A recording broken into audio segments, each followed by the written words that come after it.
आपण म्हणतो आपल्या नशिबात दुःख कमून एवढं देव करू. तुम्ही माझे मी तुम्हाला बोलू शकतो. बारक्या माणसाला बोलायला मला काही संबंध नाही. म्हणून तुळजापूरमध्ये आदेश आला, गुरुवारी रोहिदास मामा भोसले कैलासाशी स्वर्गाच्या दारी गेले. तुळजापूरच्या आईच्या अगोदर मला त्यांचं दर्शन झालं. त्यांनी सांगितलं पुढे जर गेला तर जीवाला मोक्ष. पण मी ते ऐकलं नाही. मला वाटलं मला भ्रम झाला. मी गाडी चालवीत गेलो. लोहागावच्या आसपास गेलो. मला झोप आली.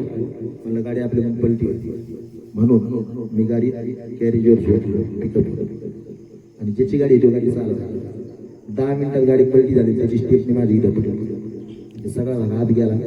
पण जगदंबेची कृपा, गुरुचा आशीर्वाद, खंबीर ताकद म्हणलं तर नारायण भाऊ, रोहिदास भोसले आणि आमच्या सुमित्रा काका हे तिघ जर पाठीमागे उभे असले तर मलाच काय माझ्या शिष्याला काका बोलणार नाही. म्हणून जगदंबेने 8 दिवसात मला नीट केलं. भावाचं लग्न पार पाडलं. म्हणून सांगणं येतच, जेव्हा जीवाचं होतं कोण. गाडी पलटी झाली. 5 दिवसाचा टाइम होता. आचारसंहिता लागलेली ती. डॉक्टर कोणी आत घ्यायला. पण जिसका गुरु पाला उसका चेला पलवा. एका दवाखान्यात गेलो सरकारी. त्या डॉक्टरला 4 शिव्या दिल्या. त्यांनी मला गचन दिलं आणि खुर्ची टाकली. म्हणलं तुला तोड चालतं. कुठून आलं मी सांगितलं नगर जिल्ह्यातून. त्याला मग तुम्ही लोकच वागवत असता. त्यांनी टेटस्कोप लावला. आम्ही नामाचे धारक जसा टेटस्कोप लावला त्याला सोहम नावाचं बीज ऐकून गेलं तेव्हा गळ्यात पडलं. त्याला तुम्हाला बीज मंत्र बोलले. मग त्याला गुरुचं नाव सांगितलं. तिने 2,500 रुपये मला दिले. 2,500. मला दुसरीकडे दवाखाना करा सारखं दवाखाना. मी काहीच केलं नाही. माहुरगडच्या मातेच्या दारात नेऊन ते टाकले आणि तिला म्हणलं तू तकडे वाचलं फक्त लक्ष तिथंच पाहिलं वेळेस मला रेणुकाचं वाद आले. अजून कशात म्हणून जरा जीवाचं नव्हतं कोण तवा येडूचं पाहिलं.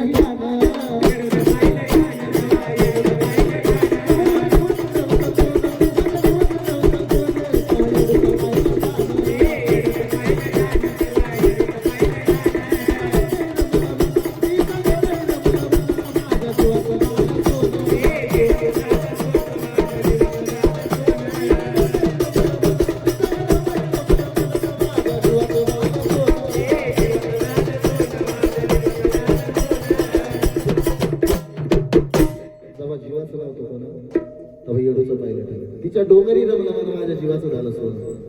तसंच जशी याला माई रेणुका लक्ष्मी घरात आली आणि आजचा सोहळा बघून एवढा आनंद वाटतोय. पैशा पाण्याला किंमत नाही. तुमच्यासाठी माणसं पळत येते. कोणी कोणासाठी पडायला येत नसतं. तुमच्या अनुभव तुम्हाला माझे अनुभव म्हणून करता. तिच्या डोंगरी रमलं माझ्या जीवाचं झालं सोडून. जशी याला माई घरात आली तसं आज साऱ्याचं पूर्ण झालं. मागं उरलं नाही काय. माझं घर पेरा नाही.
जशी गुरुनी परीक्षा पाहिजे सेवा करतोय मला भावी. आता लय मोठी कथा एवढी सांगत बसत नाही. पण व्यास पौर्णिमेनिमित्त सांगत. एक महर्षी होते. त्यांचे शिष्य माधुकरी मागून आले आणि गुरु समोर ठेवले. आपले नागतुपा मंडप गणभाऊ आपण 100 रुपये दान केलं. बरं त्या भरे असो झाडामध्ये झाड झाडवायची कान सांगत या ग मंडप वाल्याच हाय व काय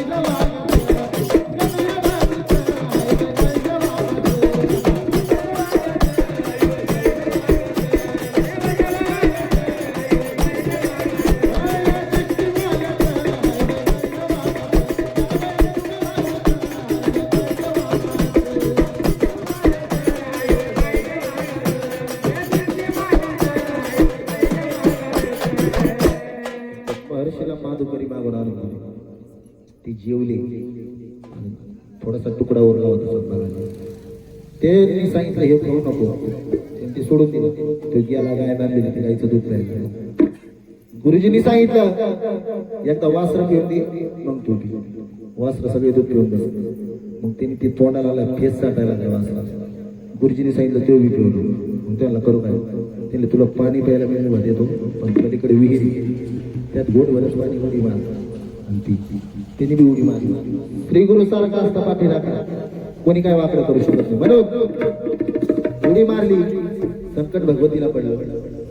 गुरुदेव उठले आणि त्याला हाताला धरून वर काढलं. ही असते गुरुची परीक्षा. एखादा काय म्हणत हो सर भाऊ मला बोलले नाही, भाऊ मला काही म्हणले नाही.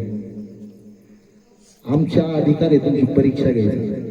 आम्हाला जर एखादं नाणं खणखणीत वाजायचं असलं 100% आम्ही त्याचा तिरस्कार करतो. पण त्या तिरस्कारामध्ये तो तिरस्कार नसतो, प्रेम असतो. पण ते प्रेम एखाद्याला कळलं नाही, तिरस्काराच्या भावनेने तिने जर घेतलं त्याच्या जीवनाचं वाटोय आमच्या. म्हणून जसे गुरुनं परीक्षा पाहावी सेवा काळावी मनोभावी.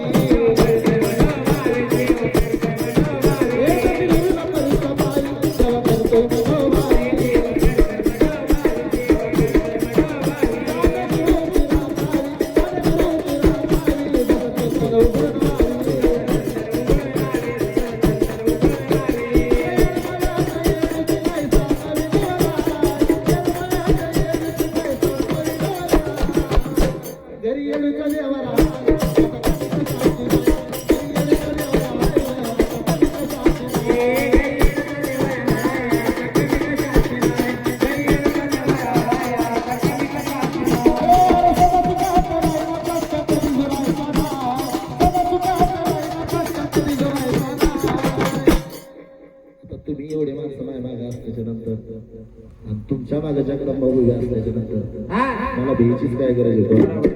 म्हणून अरे सदा सुखात राहील पट्ट कधी जुरायचा नाही.